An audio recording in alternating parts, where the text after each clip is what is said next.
لأي ملاحظة أو تعليق zavenonline.com. Hello, Dinah. How are you? Good Very evening. well, thank you. Good This is evening. rose water. Oh, thank you. Have you had rose water before? Not as beautiful as this. This is Lebanese specialty. Welcome in Lebanon. مشاهدينا، عودة لسوريا وانفتحت وحلقة خاصة بمناسبة يوم المرأة العالمي. صرنا زمان مش ملتزمين بالأيام العالمية الخاصة، ولكن الليلة حبينا نوجه تحية خاصة على طريقتنا إلى مشاهدات سوريا وانفتحت بكل أنحاء العالم. وهلا بحب أعرفكم على داينا بنت من بريطانيا. الحلقة مباشرة على الهواء، ولكن هالمقطع سبق وسجلناه قبل وقت البرنامج لتقدروا تتابعوا الحديث على رواق بالترجمة المكتوبة، أحسن ما تضيع ونضيع وتضيعوا بالترجمة الفورية وتصيروا مش عارفين من وين طالع الصوت. داينا بنت من بريطانيا، مدربة، أستاذة جامعية وباحثة بجامعة دارم البريطانية. أسست عدة منظمات بتهتم بالتشجيع على انخراط النساء بمجال الأعمال والتجارة والاستثمارات الجديدة من خلال تقديم دورات تدريبية وأيضا برامج تمكين في التسويق والتشبيك والإدارة، إضافة إلى دعم المشاريع الصغيرة للنساء. حازت نتيجة عملها على عدة جوائز وشهادات تقدير في بريطانيا وأوروبا، واشتغلت ببعثات خاصة بالسودان واليمن والسعودية وفلسطين وليبيا وجنوب أفريقيا وأفغانستان. You've been a lot of different places. Yourself, you are an entrepreneur. It's all over your CV, and most of your work is related to entrepreneurship. I don't know how much this word is common nowadays in Europe and in the UK, but I had like really hard time to find a translation for this word. We don't have an Arabic synonym yet for entrepreneur, so maybe you can help at least by explaining what is it. In many countries, there isn't a direct translation, and the word comes from entreprendre, the French, to undertake, to do something. And it was first used by someone called Cantillon. But it is becoming now in common usage because the whole world is waking up to the fact that we have to become far more entrepreneurial. So even in Britain, you took the French word. Oh, yes, absolutely. And many years ago, when I used to go to different conferences with translators, it was always a direct translation with simultaneous translation, and it was the undertaker. And I was thinking, the undertaker? That has a completely different meaning. Yeah. So, which is what? An undertaker is someone that actually works with people who has died. People who have died, so it's quite different. So you don't want to be associated with that? No, no. It's a very, very valuable job that undertakers do, but it's not the same thing as to be an entrepreneur. So how would you explain it? Like, what is entrepreneurship? Zaven, it's very difficult to explain. I go to many conferences and there are academics all over the world saying, well, what is an entrepreneur? Are they born? Are they made? I believe that there is no one type of entrepreneur. But to me, someone that is entrepreneurial is very creative. Someone that is actually to cope with risk and to live and manage with uncertainty. Someone who is very, very good at developing relationships. Someone who thinks innovatively. Someone who can create something out of nothing. And someone who can champion and bring other people with them. So to me, it has very, very wide-ranging meanings. Does it have always to do with business and trade? Absolutely not. Absolutely not. That's one of the things. I work for a university and head up a centre for entrepreneurial learning. Yeah. And traditionally, entrepreneurs are associated with commerce or business. Yeah. But this is only one element of it. Entrepreneurship can be located in any context. I would see you as being an entrepreneur. You maybe not call yourself So it's a kind of pioneering, someone who's pioneering in Indeed. And taking risks. I would say someone who takes calculated risks. Okay. I think in this day and age, particularly with what's going on globally, true entrepreneurs do not take major risks. They take very calculated risks. Okay. So let's go now to women issues. You've been to Afghanistan, Sudan, Saudi Arabia, all over the Middle East, in addition to Europe, of course. Let's stay in the Middle East. What's really in common in women-related issues in this part of the world? Zaven, wherever I go in the world, when I meet different women, particularly women running businesses, I see that they face the same issues, with maybe one or two contextual differences. But it's the issues of domestic responsibilities. Wherever I go, particularly in Europe, we see that 80% of domestic responsibilities are borne by women. When I talk to the women in Lebanon and Jordan, they too have domestic responsibilities. And we're not just talking about childcare or the home. It is elder care as well, which is very, very important. Okay. But I think one of the biggest issues that women do face all over the world, particularly when they are running businesses, is this perceptual barriers from men and women who say, but you're a woman, you cannot do this. This is the domain of men. So it's the perceptual barriers of credibility and acceptance, which I think are some of the biggest problems. So even in Europe, you think women are not over domestic work? In this part of the world, it's always been considered that marriage, family are the big hinder in front of before women being successful in their careers, because at a certain age, a woman, especially in her late 20s, she has to make a decision, career or family, and this would make a woman late in her career. Is this also the case in Europe? Yes, it is the case in Europe. However, that we are seeing women that can do both now.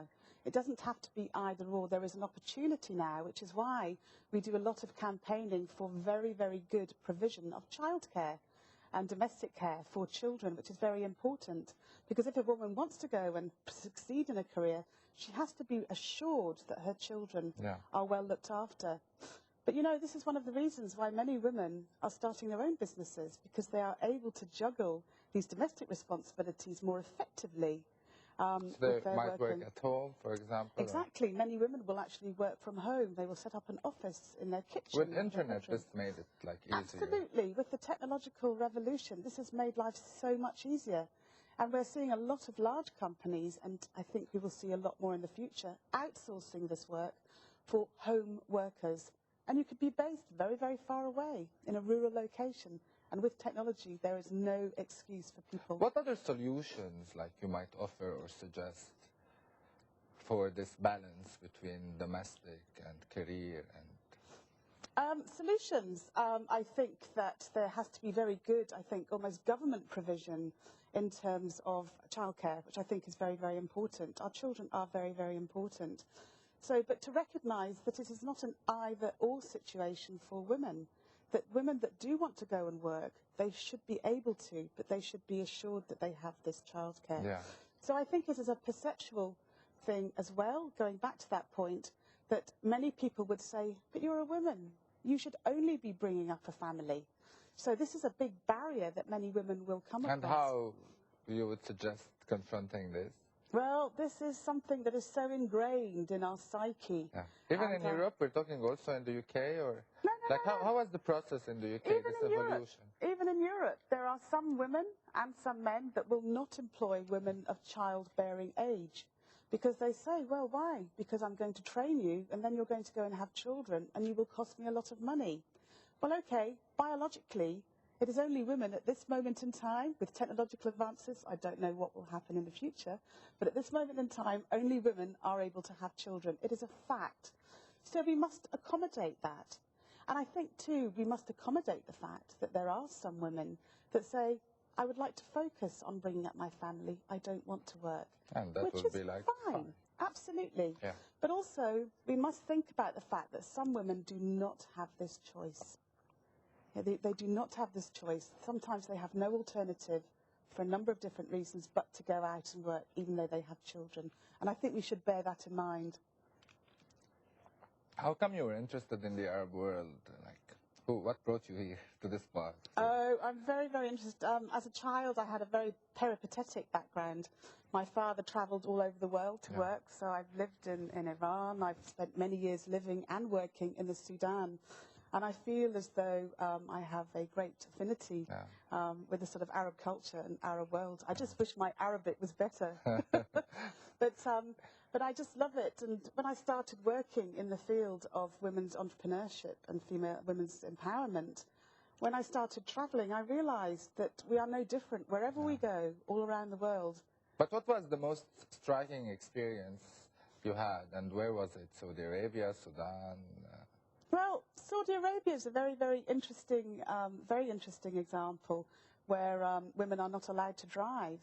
But it's quite interesting now because the economy is realizing they have to get the women economically empowered in order to help the economy, because we look at oil, we look at the issues of water now. And if a woman has to go to work and she has to have a driver, sometimes that is not financially viable. So now they are realizing they're going to have to allow women to drive. And I believe a new law is going to be passed in one of the new cities there that will be allowing women to drive, which is interesting. So it's almost as though the country is being forced to allow women to drive because of an economic necessity. And this resonates with me because I do believe it is an economic imperative all over the world for us to empower, or governments to empower women economically, for those that wish to be. So it's all driven from this perspective, Well, economic. Absolutely, absolutely. Which is good because that is what most people understand. When we talk about gender equality, it is actually seen as such a soft issue, and diversity, what sort of issue is this? Like the boring, once again, boring Exactly, stuff. Yeah. Health and safety, let's not talk about it. But when we talk about an economic imperative, the money factor. Exactly, I just think this is great. So we put it on a footing of economics. So you do trainings for women or for trainers? Yes, we do a lot of training delivery directly to women themselves, but also capacity building for other men and women to train women. Obviously, it's not appropriate for us to go into different countries, especially if we are dealing, for example, with women who cannot read or write. So we have to capacity build other trainers who interface with them to go and deliver this work. So it's very, very sort of multi-level in terms of the work. Tell me about Afghanistan. I'm very interested in Afghanistan. Well, it's interesting. I didn't actually work directly in Afghanistan. The Afghanistani trainers came to me to work in the ILO in Turin because the situation was rather unstable at the time. So it was You see different dynamics there. It is a very different dynamic and very different perceptions as well. And you know, we need to be to understand in terms of cultural awareness what is very, very important to these people. So we cannot come in with our sort of like Western approaches and saying, well, you should do this, or why aren't you doing this? We have to really understand the context that we're operating in and understand that some economies will work in different ways when working with women. Yeah. You're involved now in the British Council project Women at Work, a very interesting project. That's right. So introduce it to my audience. Well, the Women at Work project is a fantastic project initiated by, I think, a very inspirational woman called Alison Smith. I think you've met her. Yeah, of course. At the British Council. And she really wanted to look at different sectors of women in different economies. Maybe this is the first time Alison will be understanding my show. It will. She should be here really as well. But it is actually looking at how we go about sharing best practice and experience. And to me, it's about a two-way exchange. I'm currently focusing on working on a project with women in business and women entrepreneurs in Jordan. And we are learning so much about some of their working practices, the way that women feel, some of the barriers and opportunities that they face in Jordan. And we have linked up 6 Jordanian women with 6 women from the northeast of England. And they first met 18 months ago. And I know, as a result of this project, that we now have lifetime relationships that have forged between these women. And the understanding that has been derived as a result of these relationships is absolutely phenomenal. Because the children of these women, for those of them that do have children, will then be developing a relationship. And I honestly believe that you only affect change on a one-to-one basis. Yeah. And those are like leading women and entrepreneurs. Yes, these are leading women in different sectors, in law, running their own businesses. And so we're bringing them together. Yeah. So Jordanians in Jordan, Jordanian women are going to the UK, and then British women are coming to Jordan. Yes, and we've already done these exchanges. And next week, we're going to Jordan to host a conference for over 100 So how is it the experience for the British women to come to the Middle East? Like, are they seeing what they are expecting to see, or like it's really it's interesting. It's just a life-changing experience? It is. I'd honestly say, and one of them wrote to me after the first visit to say, This has honestly changed my life, and I've sat down and spoken to my husband, and we're now reassessing some of the things that we're doing in our own context and what we would like to do in the future. Isn't that so interesting? And this woman, another Alison, her name is, that she's going on to talk to other people. She's a school teacher. So she's now working with these young children and changing their perceptions of women in the Arab world. Can I give you an example? Yeah, sure. These 6 women came over to attend an award ceremony that I run. And 700 people came to this big venue to celebrate the success of women in business in my region in the UK. And it was really interesting because the audience was made up of very well-educated people. And some people, 3 indeed, who I knew, came up and said, "But you're from Jordan, you're not covered. You're not wearing a headscarf." And I was really surprised, you know, because of course we know that some people are covered and some people are not. And so this was such an educational process for me to hear these men and women ask these questions, but also to the people that ask the questions. So again, it goes back to the point that you will only affect change when you sit in front of somebody, talk to them, see them. So obviously you're very much involved in Jordan, but of course there is also Morocco, Tunisia, Egypt, Lebanon, Palestine. A whole range of countries in the MENA regions, absolutely. In Lebanon, it was chosen to be women in IT, I think. That's right. That's focusing on sectoral issues in terms of women in information and technology. We have women judges that are taking part in exchange, women architects in Palestine and the UK, which is fantastic. And lots of careers which were like never before to women, oriented to women. It was like always those jobs are for men and not for women. This is also a big part. Absolutely, and also now with this global financial crisis, we're seeing a lot of men's jobs being made redundant. So it's interesting because traditionally we saw a lot of women were operating in the knowledge economy, as it's called, but we're seeing that in the service sector, a lot more men actually having to go into this. So I actually thinking we're going to see this new world order almost in terms of the world of work because of the crisis that we are facing now. But it's very interesting in terms of the project that we are seeing of women in a lot of untraditional and non-traditional jobs. Construction, we're seeing women plumbers, women electricians in the different countries in the MENA regions. And that is very unusual for the UK. So this is what I mean about this two-way exchange process, that we are learning a lot about these women that are doing these jobs in non-traditional sectors. Later on, we'll see a video with lots of women who are involved in this project. I really want to thank you. Now we have to stop with a break, and later on you'll be with the other guests, and people will be hearing some live translation this time. I hope they enjoyed the Arabic translation. نتوقف مع الإعلان، وبعد الإعلان داينا بترجع بتنضم لنا ولا بقية الضيوف، وبنرجع مباشرة على الهواء. استراحة وبنرجع. لأي ملاحظة أو تعليق zavenonline.com